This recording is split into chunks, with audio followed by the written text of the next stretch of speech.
बिस्मिल्लाहिर्रहमानिर्रहीम। दुरूद मोहम्मद वाले मोहम्मद पर सल्लल्लाहु अलैहि वसल्लम। अस्सलाम वालेकुम। तो आज मैं शहर में निकला हूँ तो मैंने कहा कुछ चीज़ें आपको दिखाएं।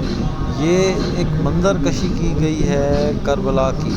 ये जो साइड आपको दिखाई दे रही है, ये ऑरेंज साइड के जो खैमे हैं, ये जो खैमे थे ये इन्होंने बनाए हुए हैं यजीदी फ़ौज के। जो यजीदी फ़ौज थी ये उसकी मंजरकशी इन्होंने बनाई है।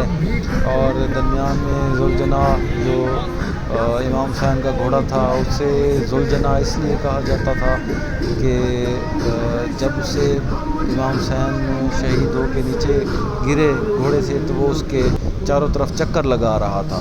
उसके चारों तरफ बिल्कुल तीर लग गए थे, पूरे घोड़े को दोनों तरफ बिल्कुल तीर लग गए थे। वो इस तरह से था कि वो तीर उसके पर महसूस हो रहे थे, तो उसका नाम रख दिया गया था ज़ुलजना, यानी कि परों वाला घोड़ा। उसी निस्बत से ज़ुलजना कहा जाता है। ये कुछ खैमे इन्होंने सांप के बनाए हैं। ये फिर घोड़े ये बनाए हैं कि जो इमाम हुसैन के साथी थे, उनका भाई था, उनके असहाब थे, उनकी आल औलाद थी।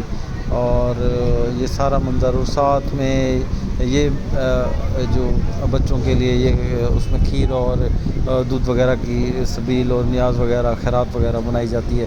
तो ये मिट्टी के बर्तन वगैरह, उनकी दुकानें भी साथ चल रही हैं। ज़ाहिर है इवेंट के हिसाब से ये सारे मामला चलते हैं।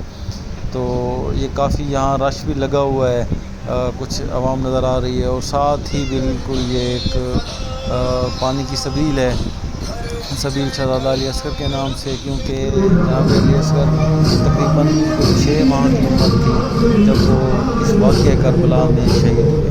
तो इसलिए इसको कहा जाता है ये कोई जंग नहीं, ये जुल्म था कि 6 माह का बच्चा भी शहीद किया गया, उसका गला काटा गया और नेज़े पर बुलंद किया गया। तो ये कहानी बताने का, दिखाने का मकसद सिर्फ यही था कि कुछ वाक़या करबला की याद ताज़ा हो और जो यजीदियत है और हुसैनियत है उसके दो अलग पहलू दिखाए जाएं। क्योंकि वाक़या करबला के बाद में शिया, सुन्नी, देवबंद, बरेलवी या दुनिया का कोई भी मज़हब, उसको मैं ये नहीं कहता, या तो फिर उसके बाद हुसैनियत थी या यजीदियत थी। अब ये आप देख लें, जो मुसलमान है या जो भी इमाम हुसैन को चाहता है वो हुसैनी है, और जो यजीद की पैरवी करता है वो यजीद। अल्लाह ताला मेहरबानी करे। यही